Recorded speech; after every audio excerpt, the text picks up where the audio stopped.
Ilan taon na si Ma'am Pay? 36. Sure na single ka ngayon, wala kang boyfriend.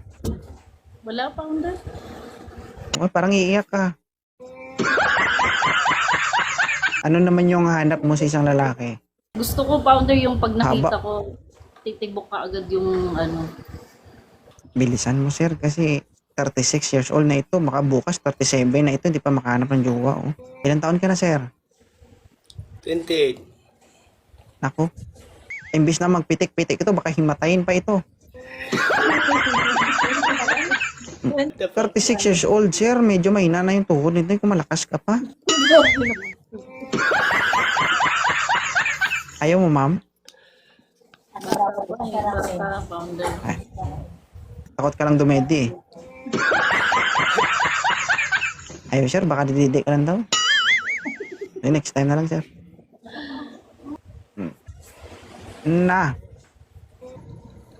Nasobrahan.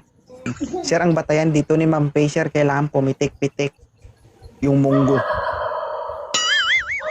Pitik-pitik. Ay, galing tayo dyan. Ilan taon ka na sir? 40? 43 po. Sa edad po, 43. Pero sa tsura, 90. Tingnan mo yung sinyalis sir, oh. Parang nai-stipnik na. Magtaka ka na. Sabi niya sir, oh. Founder wala. Wala, founder wala. Wala daw sir. Walang spark. Mamaya sir, bigyan ko to ng tinidor tsaka kutsara, ipasaksak ko sa sasakan para mag-spark siya.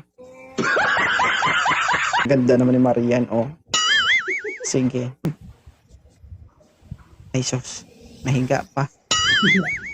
Hindi ito higaan, sir. Ilang taon ka na? 25 po. Oh, anong pakiramdam na walang dugo? Anemic ka? Hindi lang po. Katapos lang po sa work.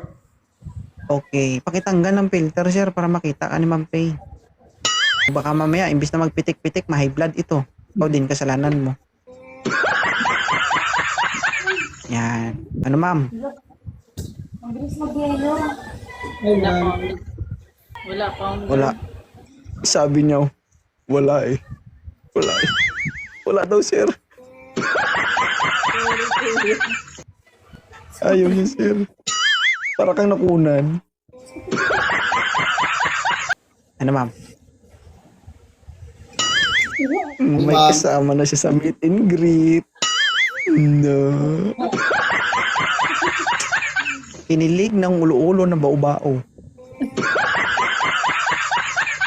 Sir, ilang taon ka na, sir?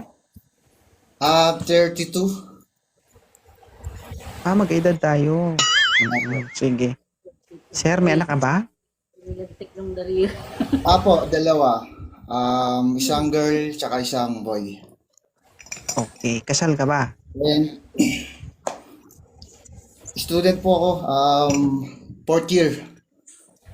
Anong course? Graduating with BSM, Bachelor of Science in Midwifery. Midwifery. O, ikaw na lang magpaanak sa kanya kapag nabuntis siya. Pwede, Na, pwede, iiri mo. Iiri mo. Iiri mo. Ano, Ma'am Pay? Desisyon. Kuya, Taga Marilao, Bulacan. Bulacan lang. Yes po. And kayo, ma'am? Taga saan po kayo? Taga Tondo. Tondo, Manila. Tondo. Sir, masakit sa tenga yung baso. Sorry po. Oo, taga-Tondo si ma'am. Kaya kunting mali mo lang dito, basag yung ulo mo.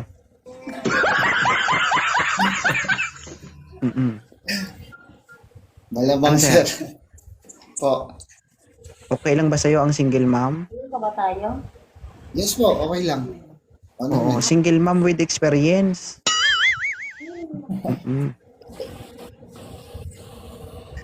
Ano, Single ma'am? so with- Oo, kasi hindi mo na kailangan turuan ito. Sagad na ito sa mga trabaho.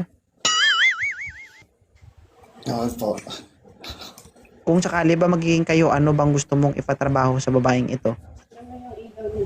Ano ba yung gusto mo? Kaliwa o kanan? Pwede po both.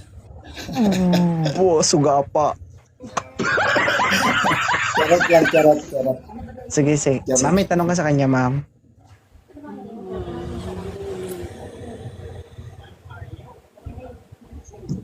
Ang hirap ng mga tignan mga. Kailangan ng approval. Parang nahihirapan. Kailangan daw po ng approval ng anak.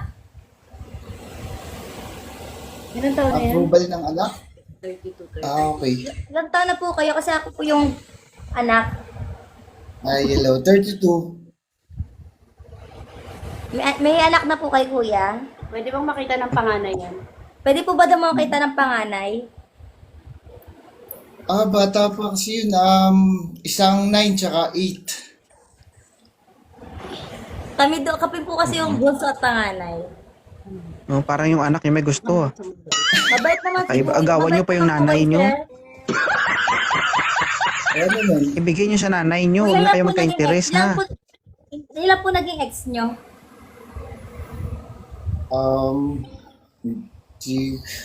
Di ko naman, di naman kasi ako nagbibilang ng ex eh.